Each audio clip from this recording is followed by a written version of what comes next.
Bonjour, voici la capsule numéro 5 de la modélisation avec SketchUp. Dans cette capsule, nous allons aborder la notion de groupe. Donc dans mon projet, là vous voyez, j'ai monté les murs du plan, d'accord, et je les ai groupés. Alors qu'est-ce que ça veut dire? Ça veut dire que j'ai sélectionné toute la modélisation 3D, j'ai fait un clic droit et j'ai créé un groupe. Alors comme ceci. Voilà, je vous fais un exemple avec un rectangle que je monte. Voilà, comme ça j'ai un volume. Ensuite, je sélectionne bien l'ensemble. Donc, je ne clique pas sur chaque arête ou face. Je fais une fenêtre de sélection bien large pour prendre voilà, tout l'ensemble de mes éléments. Vous voyez, tout est bien sélectionné, donc en surbrillant ce bleu. Je fais un clic droit dessus et je crée un groupe. C'est important donc de renommer ce groupe pour savoir ce qu'il contient. Alors pour cela, pour la gestion des groupes, j'utilise la palette structure. Donc c'est une palette qu'il faut toujours avoir ouverte à côté pour pouvoir gérer vos groupes et vos composants par la suite. Et donc vous voyez, groupe, je fais clic droit et je lui dis modifier. Voilà, je choisis l'option modifier le nom. Donc on va l'appeler cube. Voilà. Donc dans cette liste, vous aurez vos groupes et composants. En sélectionnant un élément dans la liste, il est automatiquement sélectionné dans le projet. Donc là, vous avez une gestion rapide et simple de vos groupes. Ce qui me permet par la suite après d'agir dessus, voilà, de le déplacer ou de le modifier, de le copier. Voilà. Après, je peux également faire un clic droit et je peux l'effacer. Donc, ce qui veut dire que je le supprime.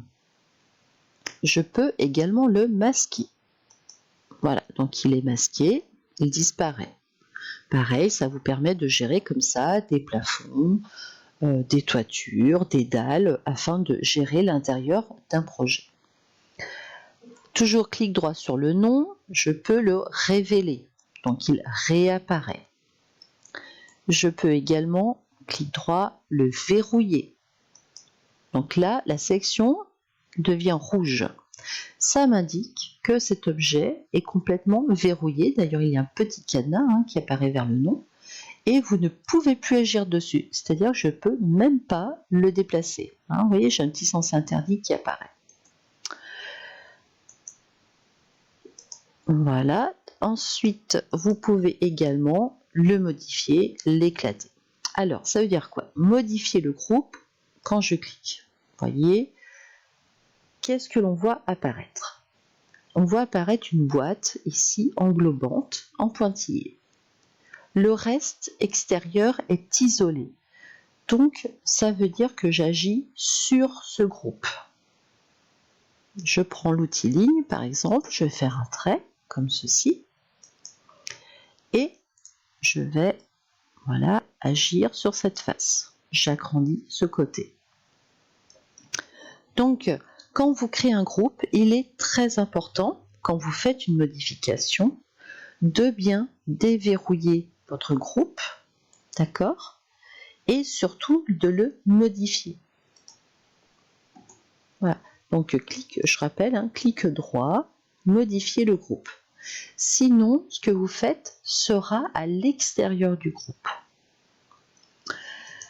Vous pouvez également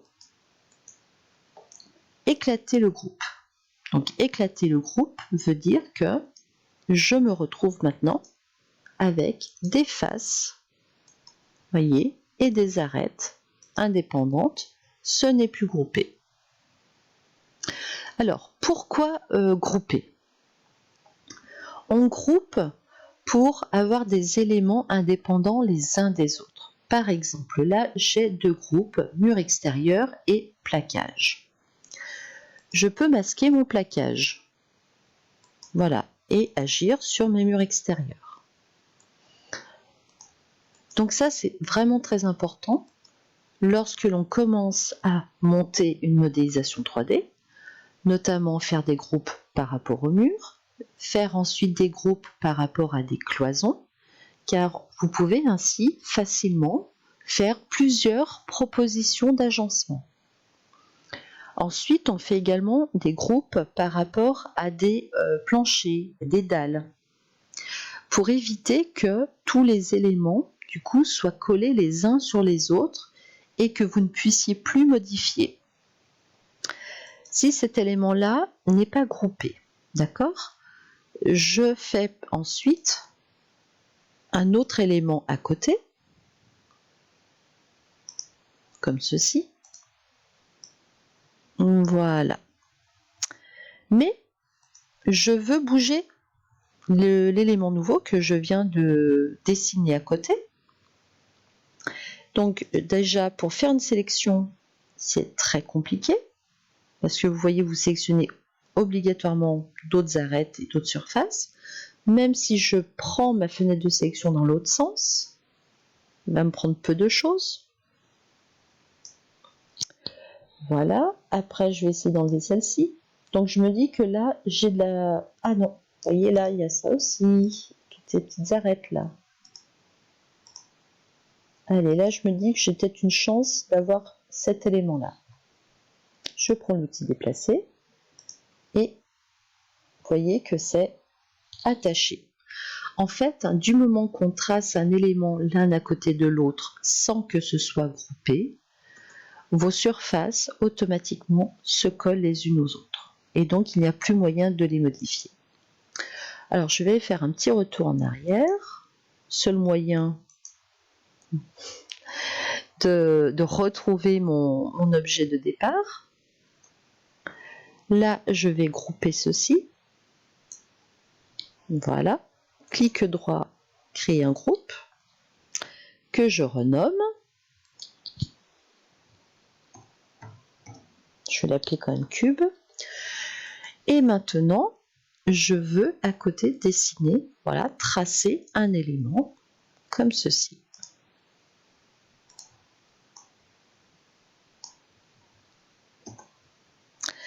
Maintenant, si je veux bouger l'un et l'autre, ben je sélectionne mon groupe, voyez, et je peux le bouger sans problème. Il n'est pas attaché, accroché au volume que je viens de tracer. Et là, je peux créer un deuxième groupe, comme ceci. On va le renommer. On va mettre cube 2.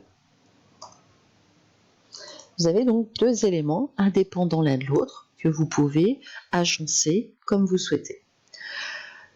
Donc voilà tout l'intérêt de créer des groupes, de rendre indépendants les éléments les uns des autres pour travailler de manière rapide, sûre et pouvoir faire plusieurs propositions d'agencement.